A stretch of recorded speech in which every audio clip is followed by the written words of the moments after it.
चाहे वो कठुआ का हो, चाहे उन्नाव का हो या हाथरस का हो। अगर आज तक इसने एक भी बेटी बचाई हो तो वो बता दो।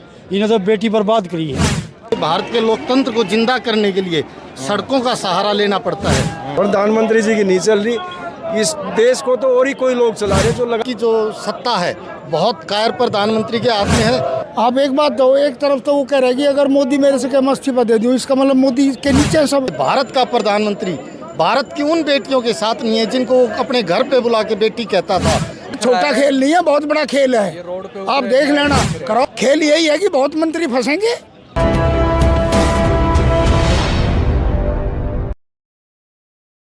सबसे पहले हम आपसे जानने की कोशिश करेंगे कि क्या आखिर ऐसा आपको लगा कि इंसाफ नहीं मिल पाएगा जिसकी वजह से आज ये कैंडल मार्च निकाला जा रहा है। देखिए, जो एफआईआर दर्ज हुई है वो एफआईआर दर्ज करवाने के लिए भी हमें सुप्रीम कोर्ट में अगर जाना पड़ा तो पहली चीज़ तो मंशा यहीं जाहिर हो गई थी सरकार की कि इंसाफ बहुत मशक्क़त के बाद मिलेगा। दूसरा, हमने ये देखा है कि इस सरकार का जो ट्रैक रिकॉर्ड है, चाहे वो कठुआ का हो, चाहे उन्नाव का हो या हाथरस का हो, और हरियाणा के अंदर भी आप लोग देखेंगे कि एक खिलाड़ी बेटी ही है, वो भी एक बहुत ही अच्छी खिलाड़ी है शिक्षा डागर। उसके साथ भी यौन शोषण का ही केस है। वहाँ का मंत्री है संदीप सिंह, उसकी भी गिरफ्तारी नहीं हुई है। उसके बाद ये केस उभर के आता है।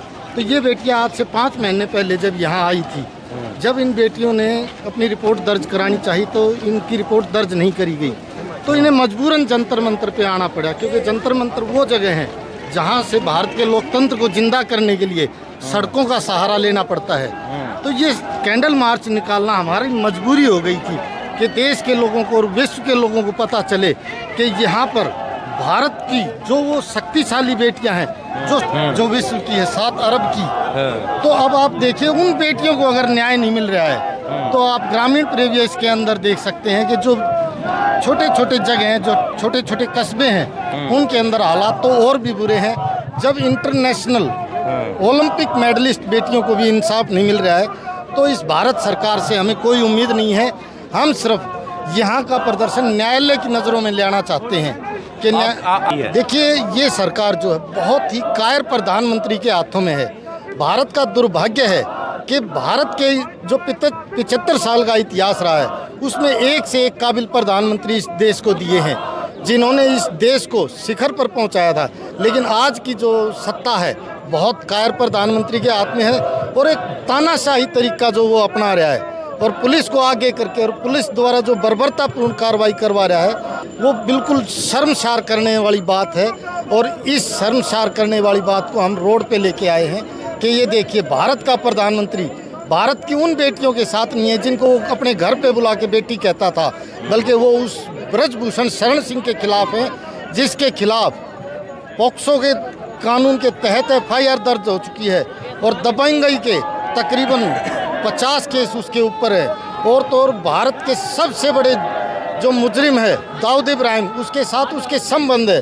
तो आप सोच सकते हो हमें। आप ब्रजभूषण के जो है दाऊद इब्राहिम के साथ संबंध बता रहे हैं। बिल्कुल है जी, ये तो उस समय की जो हाई कोर्ट थी, हाई कोर्ट के फैसले में लिखा गया था कि अगर उस समय की पुलिस ने अपनी कार्रवाई ठीक से की होती तो वो अपराधी आज जेलों की सलाखों के पीछे होना था। अगर उसका किसी अन्य पार्टी से होता तो उसके साथ में क्या किया जाता, अब तक क्या हो चुका होता? गिरफ्तारी उसकी होती। देखो, कहीं ना कहीं हमने संख्या है ये पार्टी के ऊपर, प्रधानमंत्री जी के ऊपर संख्या हमने कि ये जो लगातार 1 महीने से बच्चे बैठे हैं जंतर मंतर पे, हिंदुस्तान की राजधानी में बैठे रहे, वहाँ से वार लगा रहे कि ये दोषी है। 164 के बयान होने के बाद में भी कहीं उसको गिरफ्तार नहीं हो, तो ये कहीं ना कहीं संख्या है कि प्रधानमंत्री की नहीं चल रही, प्रधानमंत्री जी की नहीं चल रही। इस देश को तो और ही कोई लोग चला रहे हैं जो लगातार 13 महीने से हम डूबते मारे आते। ब्रजभूषण ने भी कहा था कि अगर मोदी जी और नड्डा जी और अमित शाह जी कहेंगे तो मैं इस्तीफा दे दूंगा। देखो, और तो वे तो कहने लग रहे, वो तो हमने ये पता, हमने इस तरह की भी संख्या है कि इसको गिरफ्तार क्यों नहीं कर रहे। इसमें अगर ये गिरफ्तार होगा, इसका निकोटेक अगर होगा तो और कई राज खोल लेगा। ये जो लोग इसको जो बचाने की कोशिश कर रहे हैं, हो सकता है ये सभी शामिल हो इसमें। तो इस तरह की हमने संख्या है कि प्रधानमंत्री जी को इसमें तत्काल निर्णय लेना चाहिए और उसको गिरफ्तार करना चाहिए ताकि बच्चों को 140 करोड़ भारतीयों को इंसाफ मिले। भी सरकार के खिलाफ प्रदर्शन करने की कोशिश करता है या अपनी मांगों को मनवाने की कोशिश करता है तो उसको आंदोलन जीवी या खालिस्तानी कहकर पुकारा जाता है। ये सरकार खुद दंगे करवाती है। प्रदर्शनकारी कोई दंगा नहीं करता, ये खुद भड़काऊ चीज़ें करके बैरिकेड लगा के खुद रास्ता रोक के खुद सरकार ये काम करवाती है। नहीं तो अदरवाइज हमारा कोई मंशा ऐसी नहीं होती कि हम कोई ऐसा गलत काम करें कि टकराव हो हमारा। हम शांतिपूर्वक तरीके से करना चाहते हैं और शांतिपूर्वक तरीके से कर रहे हैं। तो हम आए हैं न्याय मांगने इन बच्चों के किससे हक में। किससे न्याय मांगने आए हैं? सरकार से। जो सरकार है, सरकार कौन है? मोदी है। आप एक बात दो, एक तरफ तो वो कह रहे कि अगर मोदी मेरे से कहे इस्तीफा दे दूँ, इसका मतलब मोदी के नीचे है सब।